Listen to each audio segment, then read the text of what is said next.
But I want to respond to. I want to respond to Mr. Charlamagne. Damn, he called himself the God. Oof, vain son of a bitch.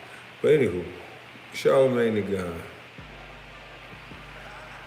First and foremost, I think um, I'm not the one who deserves an apology.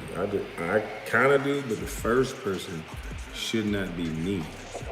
Um, it should be, in my opinion, from listening to this young lady talk on Star and her mother and all of that, in my opinion, I don't know what happened in any case or anything like that. I would like to interview this young lady so she can get her story out. Because in my opinion, what I heard was a woman who was traumatized. And I don't know what happened, but in my opinion, she is the one who deserves an apology. So I'm gonna have to say respectfully and with all due pleasure that I do not, on behalf of my family in South Carolina, these Geechees, myself, all of my brothers, my 16-year-old son that didn't know that bullshit, and all the people in America that did not know that bullshit. So on behalf of all of us, I have to say, fuck your apology.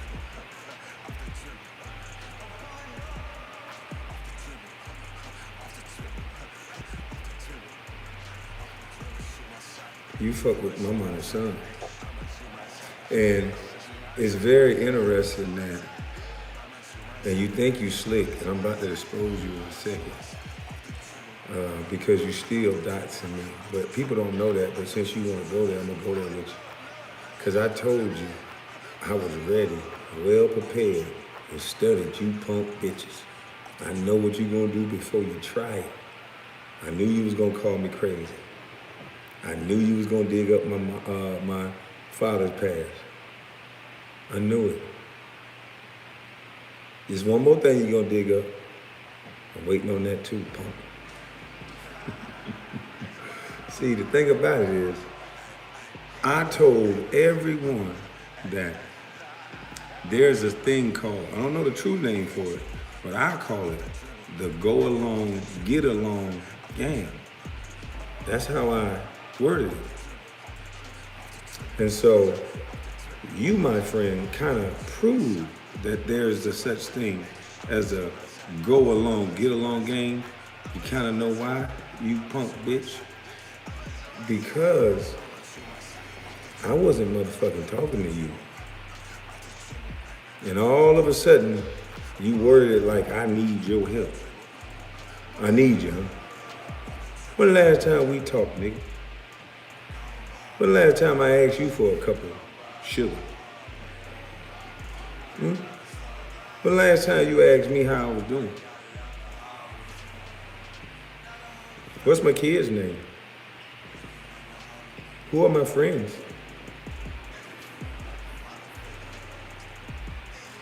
See, none of those things you know, right? But in the moment that I argue with two people, the moment I argue with two other people, that's not Charlamagne, I get put on the Breakfast Club. I needed your help, and you knew it because you know me. And you called me before. We talked before. You interviewed me before because I don't know. Because I snap. I'm crazy.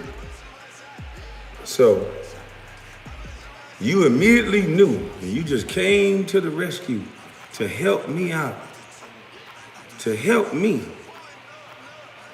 motherfucker, by saying that my father beat a woman with you know what,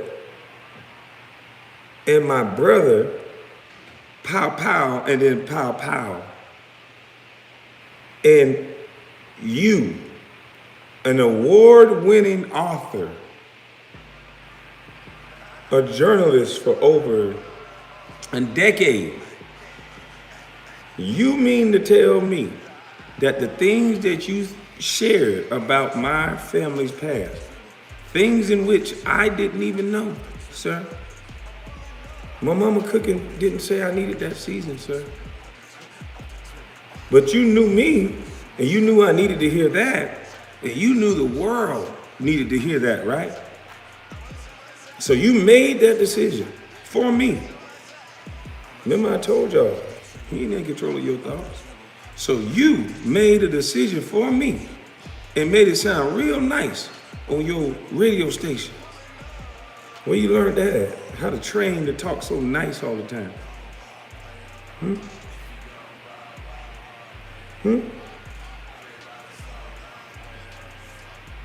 So you thought I was just gonna cuss, fuss, and jump around all day, huh?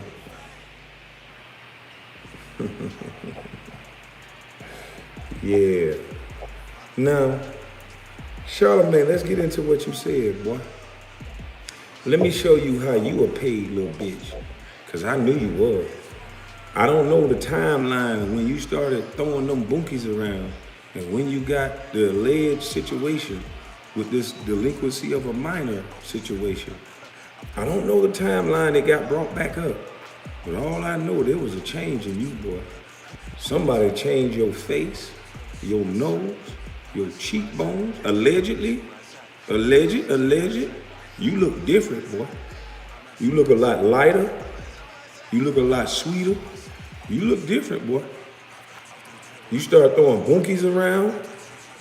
You start flirting with DJ Envy, the nigga that need to be on a leash.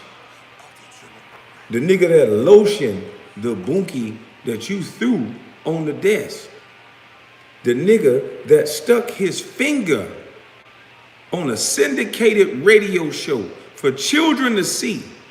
You said, stick it in your butt.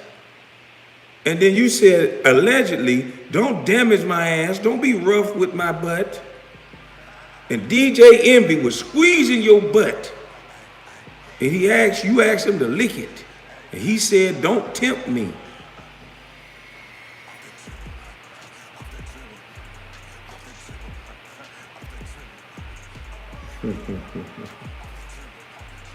You fucking with my mama's son. So, Charlamagne,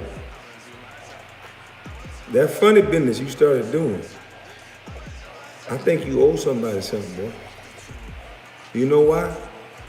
Because you still dox me in your apology. Let me tell you, because you think you smart. Raccoon face. I still see you as that raccoon. That was right before you owed somebody something. Somebody done dress you up, bitch. So, in my opinion, allegedly, I think so. I just snapped, like you say. And even as you tell your story, sir, you claim that you was helping me in your story. And as you tell the gory details of this murders and all these men, first of all, you say my little brother is in prison for life for a murder that he did 3 years ago, and my little brother at work. I can call him right now. So not only did you defame my little brother, his kids be home with him every day. That's the brother I was raised up with. You saying you know my sister well, that bitch, you don't know me. You never seen me a day in your motherfucking life. I wasn't raised up around Willette and her brother. But does that mean you get the right to say that bullshit? And then how you tied me into it, because I heard some lawyer from Atlanta who said, yeah, Kwame would lose a defamation of character lawsuit because he didn't really say nothing about Kwame. Well, what I heard you say about Kwame, you said, see, all the men in Kwame's family is violent and they have a tendency to snap. And maybe this bus stuff is getting to Kwame Brown. You talked towards my mental state. You said maybe this bus talk is finally getting to Kwame Brown and he might be likely to snap. How you know all that, sir? How you know all that? You sure know a lot about a man that you never talked to. You talk to everybody you claim you know, that ain't raised up around me. And you say it's public records, but you never looked up those public records. So just one day you forgot. You said you forgot, and it just came to me. You thought about it the other day. Something just made you think about Kwame's daddy and public records on Kwame's daddy. And you had to go on White Daddy's show and say Kwame's daddy, his brother, and his brother are murderers. And then all week, I'm moving with violence. Everybody's saying this shit. Jamil Hill, all the news stations, Rob Parker, and that Brouchard pencil-faced bitch. Everybody's talking about how aggressive I am and violent I am. All the while, some light-skinned, pretty-haired bitch was offering me to his, well, I said, you motherfucker said we was joking. Still think they ain't doxing me? Charlamagne, you think you smart, sir? My father, this how easy it is to beat you punk bitches. Cause you're so used to people backing down from your punk ass. And first of all, people on YouTube, give yourself a round of applause. Give yourselves a pat on the back. Everybody who shared my live, everybody who, y'all helping that young lady, if y'all don't know it or not. Everybody who shared it, everybody who talked about it, everybody who brought up his situation, you guys are the one who got that apology. That is the only reason why he's apologized, by the way. Because I know that you're still doxing me, sir. See, because you didn't see that over there. But I told you I was geeky, bitch. You can't see. But Charlamagne, you from Monk's Corner, so you should know better. But you don't. Because they got you on that leash that Charlotte, they got you on that leash that Envy got his wife on.